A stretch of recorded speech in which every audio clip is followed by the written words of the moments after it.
Nosotros somos el equipo número 5, el cual está conformado por mis compañeros Jesús Cruz, Felipe Flores, Carlos Poblano, Juan Mendoza y su servidora Damaris Lora, y el día de hoy pues preparamos el tema de acidosis y alcalosis respiratoria. ¿Sí me escuchan bien? Sí, sí te escuchas bien. Ok. La que sigue, por favor. Bueno, a manera general, la acidosis respiratoria se debe a un descenso del pH sanguíneo por un aumento en la presión parcial del dióxido de carbono. Y la alcalosis respiratoria es hay un aumento del pH a una consecuencia de una excesiva eliminación del dióxido de carbono. Entonces, a diferencia de las alteraciones metabólicas, que veíamos que es como las tres flechas iban a la misma dirección. En los trastornos respiratorios, cuando disminuye el pH, bueno, tenemos una acidosis respiratoria, va a aumentar la presión parcial de dióxido de carbono y del bicarbonato. Y cuando tenemos una alcalosis respiratoria, va a aumentar el pH, pero va a disminuir la presión parcial de dióxido de carbono y del bicarbonato. Y como ya lo habían mencionado mis compañeros en la clase, bueno, en el tema anterior, los trastornos respiratorios, el principal mecanismo es a nivel renal. En la acidosis respiratoria vamos a tener una retención del bicarbonato por parte del riñón, y en la alcalosis respiratoria vamos a tener una eliminación del bicarbonato también por parte del riñón. La que sigue, por favor. En cuanto a la clasificación, estas se van a clasificar de acuerdo al nivel de compensación renal. Las podemos dividir en agudas o crónicas. En la acidosis y en la alcalosis aguda, lo primero que entra para compensar estas alteraciones son los sistemas que vimos la clase de lunes, que es el sistema del bicarbonato y el de los fosfatos. Y en la crónica ya hay una compensación renal, la cual ocurre aproximadamente 72 horas después. Entonces, bueno, en la alcalosis, en la acidosis respiratoria aguda, por cada 10 milímetros de mercurio que aumente la presión parcial de dióxido de carbono, aumentará un milequivalente de bicarbonato. Y en la crónica, por cada 10 milímetros de mercurio que aumente la presión parcial de dióxido de carbono, aumentarán de 3 a 4, algunos libros manejaban 3.5 milequivalentes de bicarbonato. Y en la alcalosis, por cada 10 milímetros de en la alcalosis aguda, perdón, por cada 10 milímetros de mercurio que disminuya la presión parcial de dióxido de carbono, el bicarbonato disminuirá 2 milequivalentes por litro, y en la alcalosis crónica, por cada 10 milímetros de mercurio que disminuya la presión parcial de dióxido de carbono, el bicarbonato disminuirá 4 milequivalentes por litro. La que sigue, por favor. Bueno, hablando ya como tal de la acidosis respiratoria, la que sigue, por favor. Recordemos que el sistema respiratorio pues se va a encargar de eliminar el anhídrido carbónico aproximadamente diario. Bueno, todos los días generamos de 12.000 a 15.000 milimoles por litro de dióxido de carbono que pasan al plasma en forma de ácido carbónico y que después se eliminan por la ventilación alveolar. Entonces, indirectamente, pues la respiración se encarga de regular el ácido en el organismo al mantener estable la presión parcial de dióxido de carbono. Y pues una adecuada función respiratoria incluye una adecuada función de la vía aérea superior y tanto de la vía aérea inferior, de la zona de conducción y la zona respiratoria, de la caja torácica y también del sistema nervioso central. Entonces, cualquier alteración a nivel de estas estructuras, ya sea anatómica o funcional, pues va a desencadenar un aumento de la presión, un aumento de la presión parcial del dióxido de carbono, o va a disminuir pues la eliminación del dióxido de carbono. Entonces, la etiología la vamos a dividir de acuerdo a las alteraciones en estas estructuras. Como alteraciones de la vía aérea podemos tener aspiración u obstrucción. Esta obstrucción puede ser por un cuerpo extraño, por un edema de la epiglotis, por broncoespasmo o laringoespasmo. En cuanto a las enfermedades pulmonares y de la caja torácica, aquí encontramos pulmonares, puede ser el EPOC, asma, una neumonía, un derrame pleural masivo, neumotórax. Y de la caja torácica, tenemos los traumatismos torácicos como un bolet costal.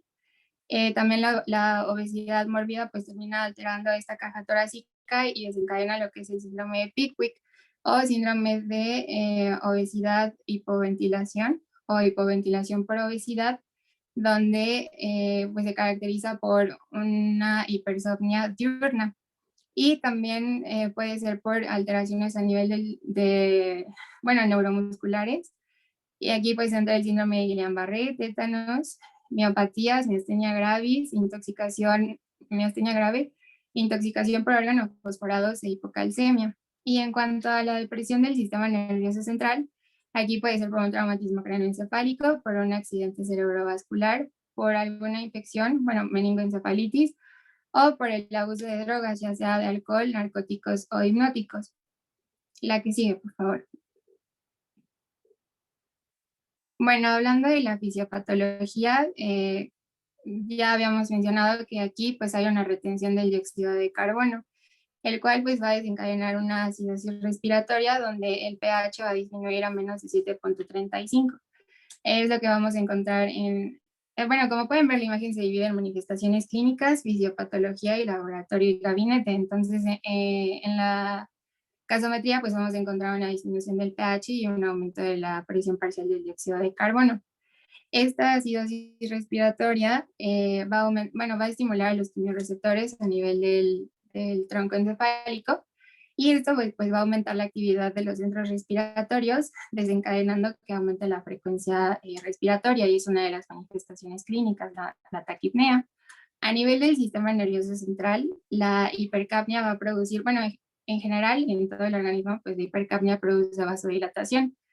Esta, en el sistema nervioso central, se puede traducir en cefalea, coma, delirio, somnolencia, y conforme va progresando incluso puede llegar hasta coma o convulsiones. También esta vasodilatación pues va a aumentar la presión del líquido cefalorraquídeo, va a aumentar la presión intracraneal, y también podemos encontrar papiledema en estos pacientes. Igual esta vasodilatación pues va a disminuir la tensión arterial, entonces en estos pacientes pues van a estar hipotensos, y como ya lo habíamos mencionado, pues a nivel renal aumentará la reabsorción del bicarbonato y también la secreción de los hidrogeniones. Y esto en las pruebas de laboratorio pues lo vamos a encontrar como una disminución del pH urinario, un aumento del bicarbonato en la gasometría y un aumento del amonio urinario. La que sigue, por favor. Que continúe, Flores, por favor. Okay. Sí, buenas tardes. Bueno, como ya habíamos visto y como comentó la fisiopatología esta de Amaris, pues la acidosis respiratoria pues va a estar como tal establecida por el aumento de los hidrogeniones, que como ya hemos visto en las clases anteriores, está mediada por lo que es la presión de CO2, ya que este pues es un potencial ácido que se convertirá en en ácido carbónico. Como tal, el aumento de la PCO2 y el aumento, bueno, la disminución del pH es lo que nos dará la mayoría de la sintomatología del cuadro. Por ejemplo, en la cuestión del sistema nervioso central, el aumento del pH nos dará ansiedad, disnea, confusión, psicosis y alucinaciones hasta poder llegar al coma. En la cuestión, por ejemplo, de alteraciones del estado crónico, pues podemos tener alteraciones del sueño, pérdida de la memoria, perdón, somnolencia y otro tipo de cosas. También es pues importante decir que el aumento prolongado del líquido cefalorraquídeo, más bien la constante disminución del pH hará que aumente la presión del líquido cefalorraquídeo, y esto nos podrá generar un papiledema. La que sigue, por favor.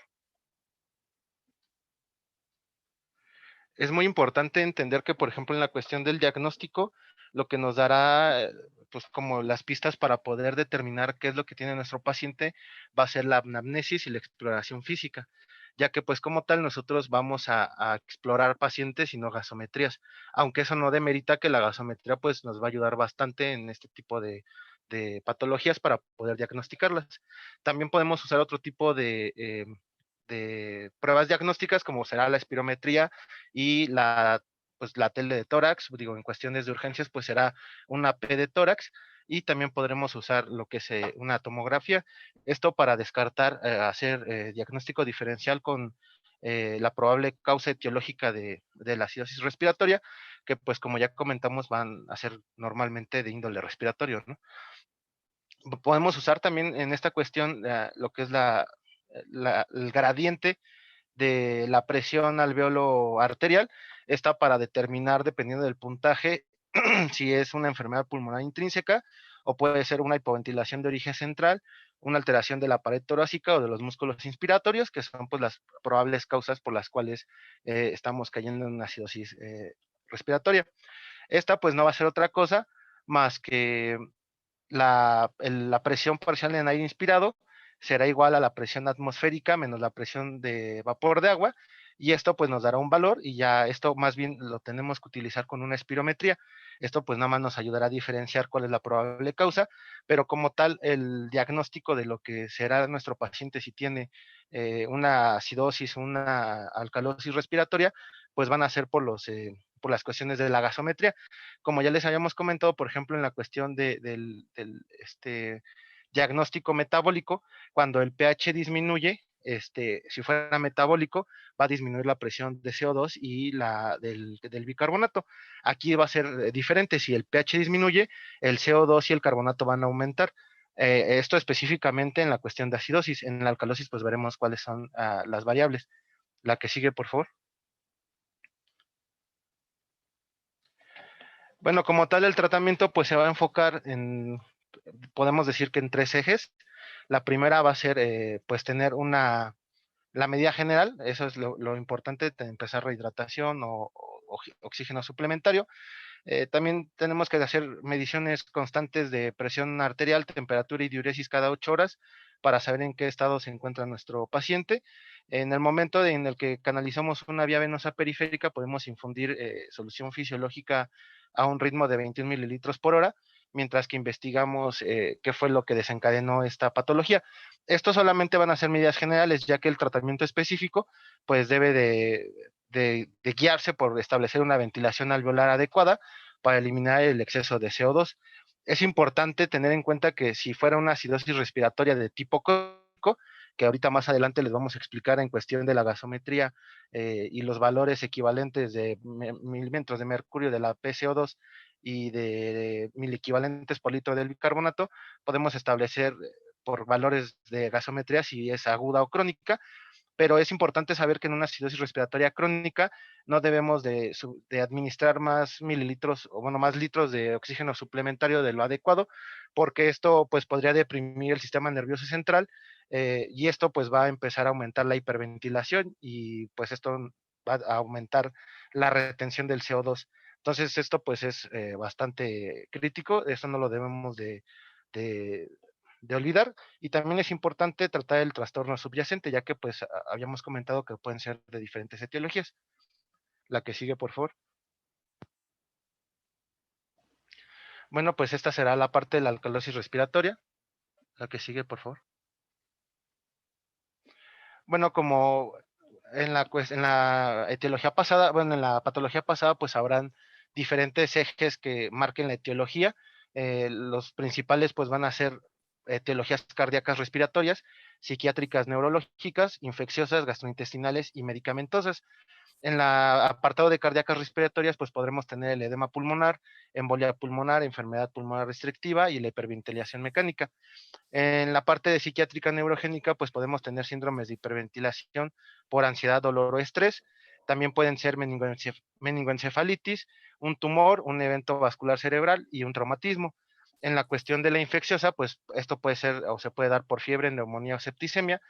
En las cuestiones gastrointestinales, pues será por una insuficiencia hepática, y en medicamentosas, pues serán por la administración de salicilatos, puede ser por un hipertiroidismo, una anemia o el embarazo. Y bueno, creo que se me olvidó comentar, pero bueno, la alcalosis respiratoria va a ser cuando la disminución del PCO2 nos aumente el pH, y este va a ser un pH por arriba de 7.45. La que sigue, por favor. Que continúe Lara, por favor. Sí, claro. ¿Sí me escuchan, compañeros? Sí, sí, te Bueno, escucho. gracias. Continuando, ya vamos a hablar de la fisiopatología y como ya habíamos comentado anteriormente, pues la disminución de la concentración de dióxido de carbono pues nos va a llevar a la alcalosis respiratoria con un consecuente aumento en los niveles del nivel de pH y la reducción de la presión parcial de dióxido de carbono. Aquí es importante aclarar que los efectos de la hipocamia pues van a ser muy diversos. Eh, a nivel intracelular, va a aumentar la glicólisis y consecuentemente va a haber un paso del fósforo hacia la célula y por consecuencia va a haber una reducción en los niveles de fosfatos séricos, lo que nos va a llevar a una hipofosfatemia. De igual forma, va a haber un aumento en la afinidad que tiene el albúmina por el calcio, lo que nos va a llevar al descenso de las concentraciones de calcio ionizado, lo que en consecuencia lo vamos a referir en la identificación de electrolitos, pues como una hipocalcemia, que a su vez esta disminución de calcio sérico nos va a llevar a un aumento de la excitabilidad neuromuscular, llamándonos a las manifestaciones clínicas como pueden ser tetania, calambres e hiperreflexia.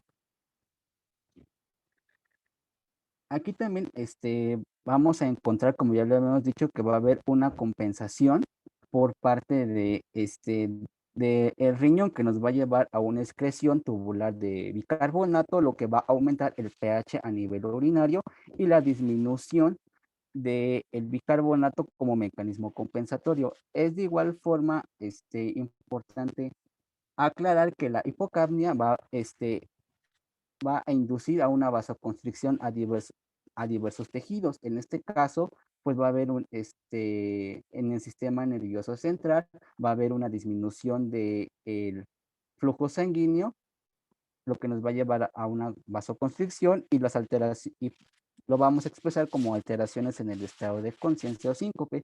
Aquí también es importante aclarar que va a haber una irritación del líquido cefalorraquídeo, lo que nos va a llevar a una mayor expresión, sí, una mayor expresión de los síntomas como fue la tetania, los calambres y la hiperreflexia. La que sigue, por favor. Bueno, en el cuadro clínico también tenemos que aclarar, igual que la acidosis, que las características clínicas van a variar de acuerdo a la enfermedad que tenga de base el paciente y a la cronicidad con el cual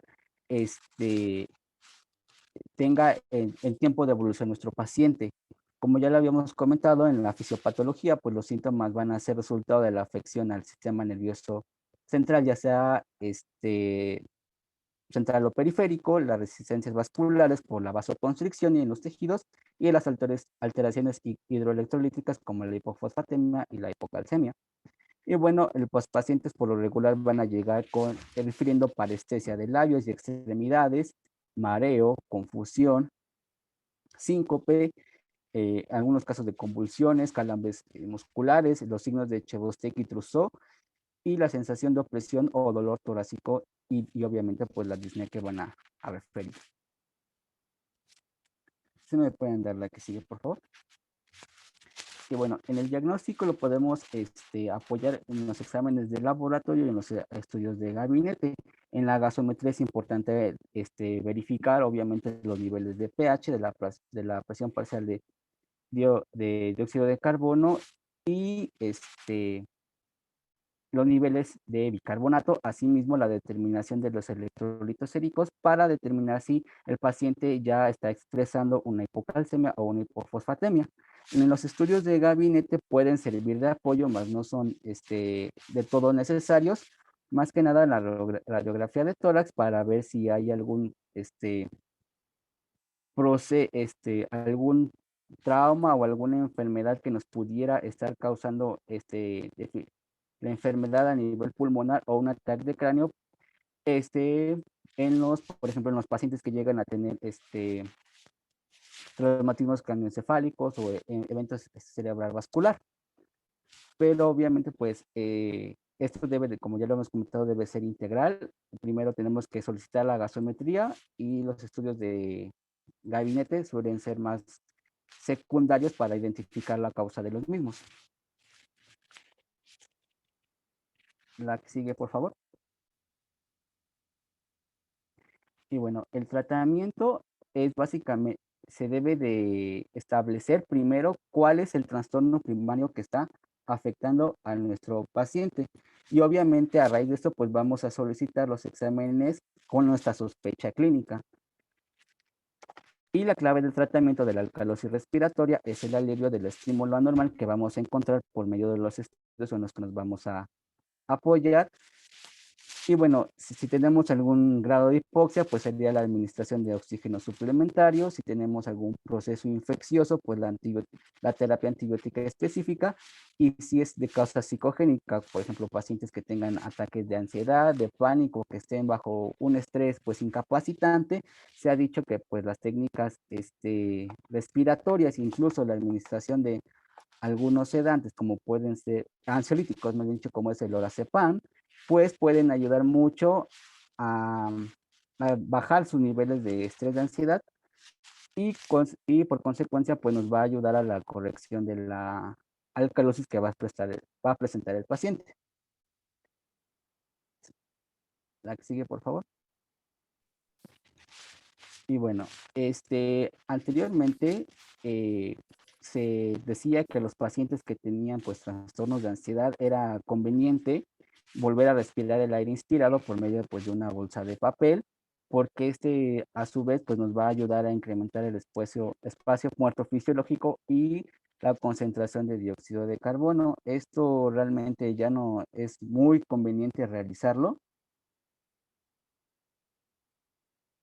porque nos puede llevar nos puede llevar a un estado de acidosis. Entonces realmente esto ya no es tan recomendable, ya no se suele indicar. Entonces solamente es saber que a qué pacientes se beneficiarían realmente con esta medida. La que sigue, por favor.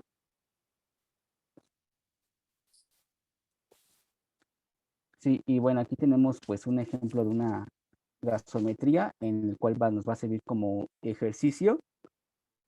Si pueden ver los valores que están determinando, que los podemos dividir en valores medidos directamente y valores calculados.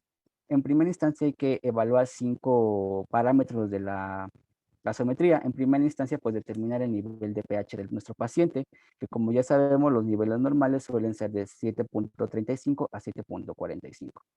También hay que identificar si nuestro paciente se encuentra en acidemia o alcalemia, y posteriormente, para identificar la causa, ya podemos darle el apellido de acidosis o alcalosis. Aquí también es importante establecer y verificar los niveles de electrolitos que va a tener nuestro paciente para calcular ya sea pues la brecha aniónica, y como ya le habíamos comentado, pues algunos de estos pacientes pueden presentar hipocalcemia y posfosfatemia.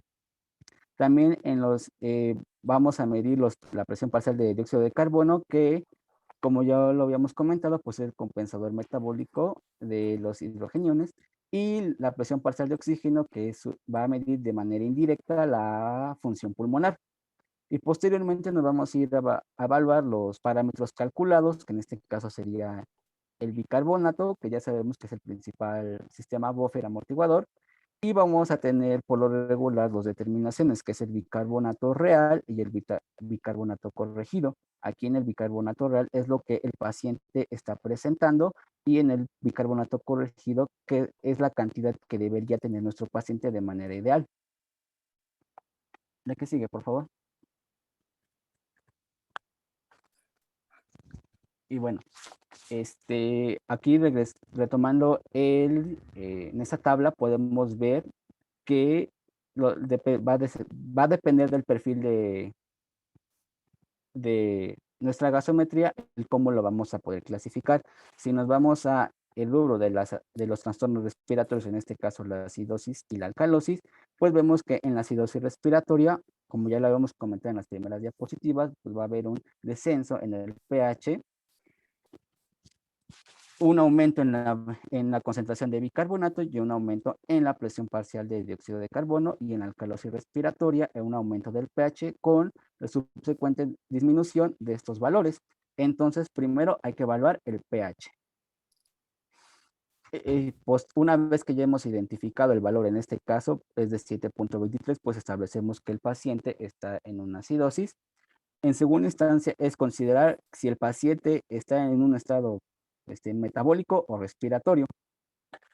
Aquí recordando pues que en la acidemia respiratoria, pues la presión parcial de dióxido de carbono debe de estar arriba de los 45 milímetros de mercurio, mientras que si es una alcalemia, pues va a estar disminuida en el límite inferior de normalidad, que en este caso sería de 35 milímetros de mercurio. Y posteriormente tenemos que evaluar cómo será la respuesta compensatoria. En la acidemia respiratoria, pues si es aguda, recordamos que por cada aumento de 10 milímetros de mercurio, pues va a haber un aumento de 1 miliequivalente de bicarbonato por litro. Perdón. Y si es crónica, pues va a haber un aumento por cada 10, aumento de 10 milímetros de mercurio, pues va a haber un aumento de 3.5 o 4, dependiendo de la literatura a la que nos refiramos, miliequivalentes sobre litro. Mientras que en la calcemia respiratoria, pues si es un proceso agudo, por cada descenso de 10 milímetros de mercurio va a haber una disminución de 2.5 miliequivalentes sobre litro. Y si estamos en un proceso crónico, pues va a haber por cada disminución de 10 milímetros de mercurio, va a haber una disminución de 5 miliequivalentes sobre litro. Y también es importante recordar que los trastornos renales pues van a ser compensados por el pulmón, mientras que los trastornos respiratorios del pulmón pues van a ser compensados por el riñón. Y bueno, aquí teníamos unos ejercicios que teníamos preparados para los compañeros. No sé si les guste retomar, doctor. Adelante, continúa. Sí, bueno. Bueno, en el primer ejemplo tenemos que nuestro paciente nos reportan que tiene 7.49 de pH. Entonces, ¿estaría elevado o bajo, compañeros? Está elevado. Posteriormente, como dijimos, vamos a ir con la concentración de bicarbonato. Aquí tenemos que nos tiene niveles de 14, mientras que la presión parcial de dióxido de carbono pues va a estar en 20. ¿Cuál sería su probable diagnóstico y por qué? Alcalosis respiratoria. ¿Están todos de acuerdo? Tiene una alcalosis respiratoria. En el segundo ejemplo, que tenemos de 7.3, ¿está en ácido o base? ¿O en acidosis o alcalosis? Es una acidemia. Así. Ok. Una acidosis metabólica. Acidosis metabólica. ¿Están todos de acuerdo con lo que dijo el compañero?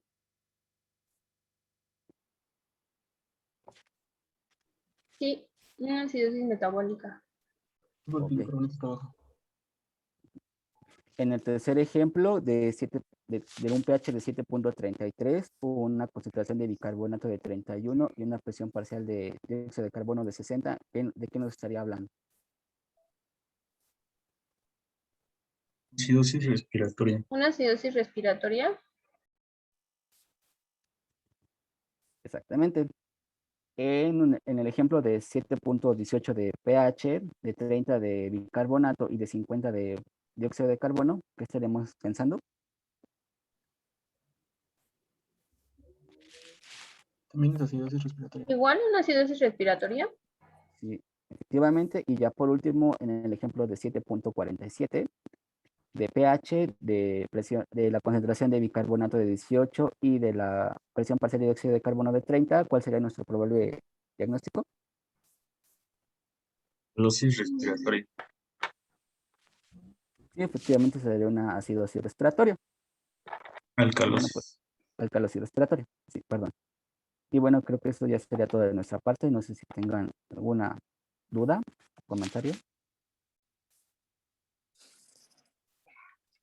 Doctor, yo tengo una duda, Adelante. pero bueno, no sé si es una duda muy tonta, pero ¿se puede tener variación en la presión parcial de CO2 y en el bicarbonato, pero no en el pH?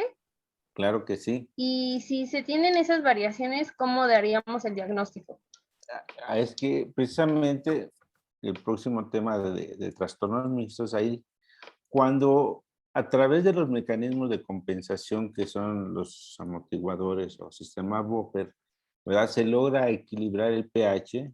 Entonces, cuando le agregamos, ¿verdad? Si está compensada o descompensada. Aunque, ¿verdad? La PaCO2 o el bicarbonato esté alterado o ambos estén alterados. Por ejemplo, su primer ejemplo que ahí tenemos, ¿no? Que hablan de una alcalosis de tipo respiratoria, ¿sí? Si el bicarbonato estuviera así, ¿verdad? Y el pH en vez de 7.49 dijera 7.45, diríamos que tendría una alcalosis respiratoria compensada, perdón, porque regresó el pH a un valor normal a expensas de una compensación metabólica, en este caso, el descenso del bicarbonato, ¿sí? Entonces, sí es posible. Aquí, en estos ejercicios, valdría que los retomaran, ¿sí? Estos ejercicios, y por ejemplo, le buscaran con o los valores de referencia que comentaron sus compañeros, ¿verdad? Si están, ¿verdad? Funcionando los sistemas amortiguadores o no. ¿A qué voy? Ya ve que dijeron, si la alcalosis respiratoria por cada 10 milímetros de mercurio que disminuye la PSO2, ¿cuánto va a disminuir el bicarbonato, verdad? Ahí podríamos determinar si el proceso es crónico o es agudo, primero. Y segundo, ¿verdad? Si está dentro de, ¿verdad? La fase de compensación o el intento del organismo de compensar el trastorno del pH, ¿sí? O si ya salió de esa fase y entonces se le está agregando un segundo trastorno y entonces, ¿verdad? Hablamos, por ejemplo, de acidosis metabólica descompensada, ¿verdad? Más alcalosis de tipo respiratorio. Entonces, o sea, esto es importante porque, ¿verdad? Realmente el entender los trastornos mixtos es un poquito difícil o un mucho difícil, sobre todo si no sabemos identificar los trastornos básicos, ¿sí? Entonces, yo por eso en el cuestionario de hoy les comentaba el lunes que no me pusieran si estaba compensado o descompensado, sino exclusivamente de qué trastorno inicial se trataba, ¿sí? Porque si no identificamos, no sabemos decir cuándo es compensado, la única compensación que existe es, ¿verdad? Que a expensas del bicarbonato de la PSO2 el pH vuelva a un rango de normalidad. O sea, que se mantenga entre 7.35 y 7.45, ¿verdad? Dependiendo si el problema es metabólico, pues entonces la PCO2, ¿verdad? Se va a alterar. O si el problema es respiratorio, pues el bicarbonato es el que se va a alterar. ¿Sí? Y bueno, eso es lo que nos tienen que platicar sus compañeros la próxima clase. ¿Algo más que quieran preguntar o comentar? No, doctor, gracias por responder la pregunta. Algo más. Miren, estos trastornos respiratorios pareciera, bueno, se identifican y aquí, bueno, el manejo va muy asociado a la identificación de la causa, pero sobre todo en la acidosis respiratoria, el manejo también debe de ir muy asociado a el uso de oxígeno suplementario, ¿verdad? Sí. Nada más hay que tener cierto cuidado con los pacientes pucosos o con hemopatía crónica, ¿verdad? Porque si nosotros, el primer estímulo para respirar, acuérdense que es el incremento de la PSO2. El segundo estímulo es la disminución del oxígeno. Ya tienen el incremento de la PSO2, ¿verdad? Pero y si nosotros le incrementamos el oxígeno a estos crónicos, ¿verdad? Pacientes crónicos, pues le vamos a quitar ese segundo estímulo que es la disminución de la oxemia como tal. Entonces, pero, ¿verdad? Se dice que en los pacientes con acidosis metabólica, nosotros debemos de mantener fracciones inspiradas elevadas para mantener saturaciones de oxígeno por arriba, dependiendo del caso, de 90, 95, Ahorita me vas a pagar 98%. ¿Sí? Esto es muy importante porque recuerden que el CO2 tiene una gran afinidad, bueno, más bien la hemoglobina tiene una gran afinidad por el CO2, mayor que el oxígeno. Entonces, si nosotros proporcionamos un poco más de cantidad de oxígeno, ¿verdad? Lo que vamos a tratar es, ¿verdad? De que el oxígeno, ¿verdad? Desplace al CO2 de la hemoglobina, y con eso es una forma también de ir disminuyendo esos valores excesivos de CO2 en la acidosis respiratoria.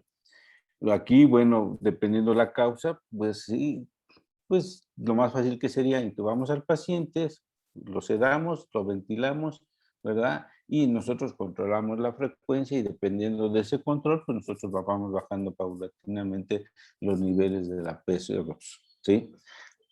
Pero le digo que el diagnóstico va muy de la mano ¿verdad? Del manejo, porque a veces, por ejemplo, el paciente asmático, ¿verdad? Que está reteniendo CO2, pues si podamos un broncodilatador, ¿verdad?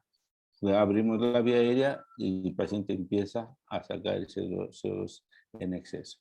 En la alcalosis respiratoria, les voy a indicar o comentar que la principal causa de un paciente en urgencias que presenta alcalosis respiratoria es por dolor, por ansiedad, antes que por un problema de tipo orgánico, ¿sí? Entonces, aquí es estar muy pendiente de la atención de nuestro paciente, ¿verdad? Y ellos, ¿verdad? Empiezan a percibir cierta seguridad en cuanto los abordamos y no olvidarlos.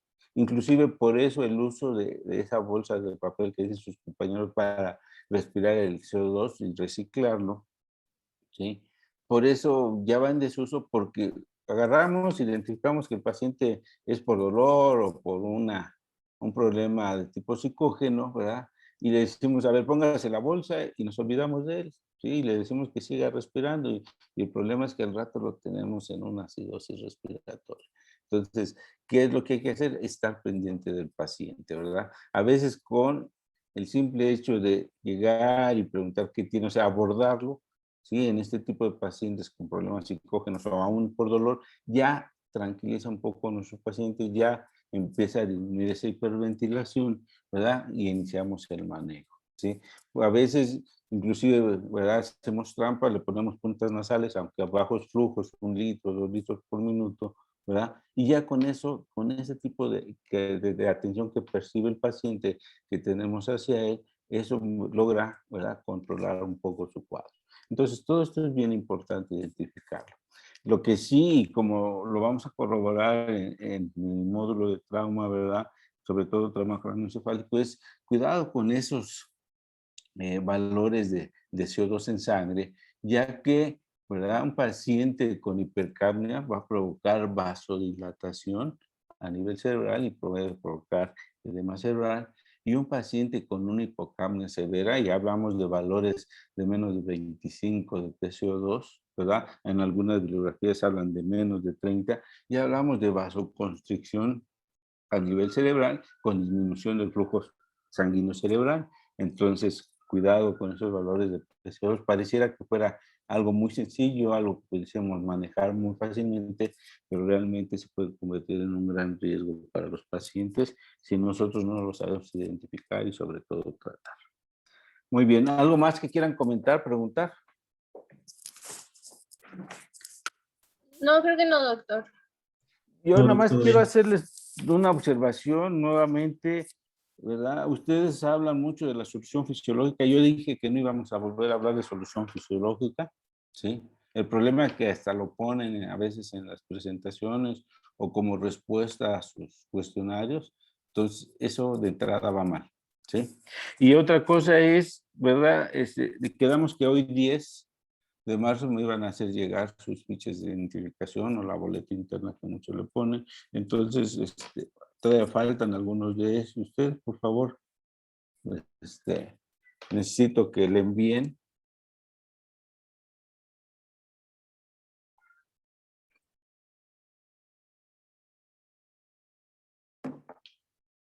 Sí me escucharon, me imagino. Sí, doctor. Sí, Gracias. Sí, doctor. Muy Ahí bien. la mandamos. Muy bien. Bueno, pues si nadie más quiere